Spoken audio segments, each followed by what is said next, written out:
Can we start just by telling us what you're doing in the UK this week? We have just arrived in order to have some discussions with some officials here in the government, with some MPs, in order to convince them to keep their position, to impose strong sanctions on Iran. In a few weeks, the Security Council will gather once again in order to take its decision is what kind of sanctions would be imposed. I don't think that we should let Russia and China to water down once again that resolution that won't be effective. I think what needs to be done is to take a totally different attitude, and it means to give up about the Security Council resolution. China and Russia will never change their minds.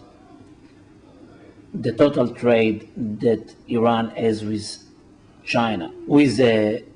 Russia is only 2% from its total international trade. China is engaged with Iran because they signed the biggest contract ever of $75 billion, and that's why what needs to be done today is to leave the Security Council, and that the United States and the EU will take their own decision to impose strong sanctions on Iran. And I think if they will do so, it will be effective. It worked in the past with South Africa, it worked with Libya, it works these days with North Korea, and I'm sure it will be the same positive outcome with Iran if the European Union and the United States will be determined enough to impose strong sanctions. Okay? Yeah, just a couple more questions. Sorry. So who specifically have you met with, and who will you be meeting with? We met the Foreign Committee in the House, the Foreign Committee in the House of Lords, and we will have some meetings tomorrow with some official in the government. And we are having some press briefing. Yesterday I had it with the Arab media here in London, today with some others, and tomorrow we'll have more.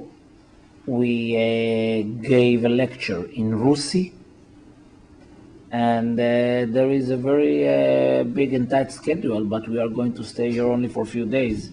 So tomorrow we'll end our program. Okay, one of the other big issues is obviously Gaza and Hamas. You were the Deputy Prime Minister at the time of Ariel Sharon, Yes. Whose idea was for disengagement.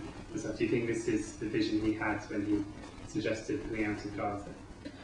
I was against the unilateral move. I thought we should engage with Abu Mazen and with the Palestinians. But what Prime Minister Sharon told me all the time, that I'm right, but while Arafat is still in power, there is no one to engage with.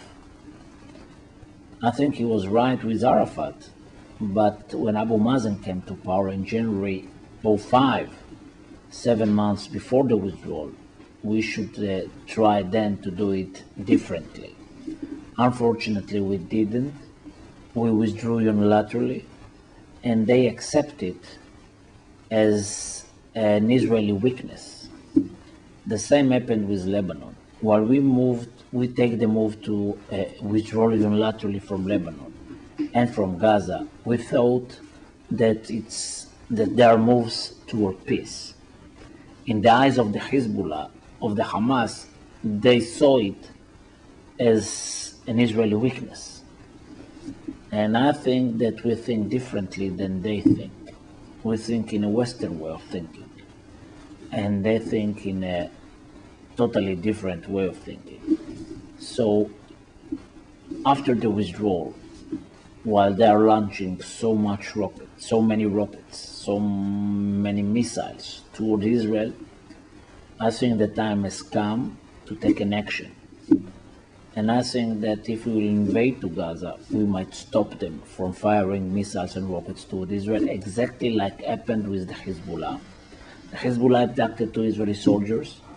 We reacted very strong, and after it, they didn't even launch 1 rocket since the war ended.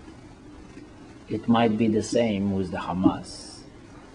Otherwise, we would have to suffer for a very long time from more than 20, 30 rockets every day. And that's something that we cannot tolerate.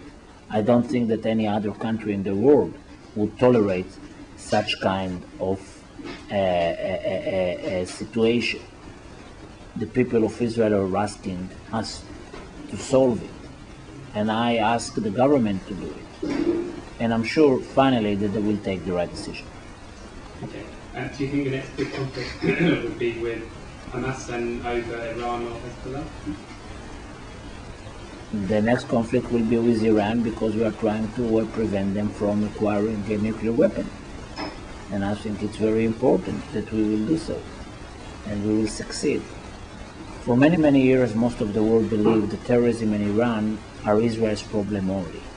Only after the 9/11 attack and the suicide attacks that were carried out here in London, in Madrid, in Beslan in Russia, the world realized that terrorism can hit everywhere and against everyone. Since then, the world is much more determined, and the outcome is very, very positive.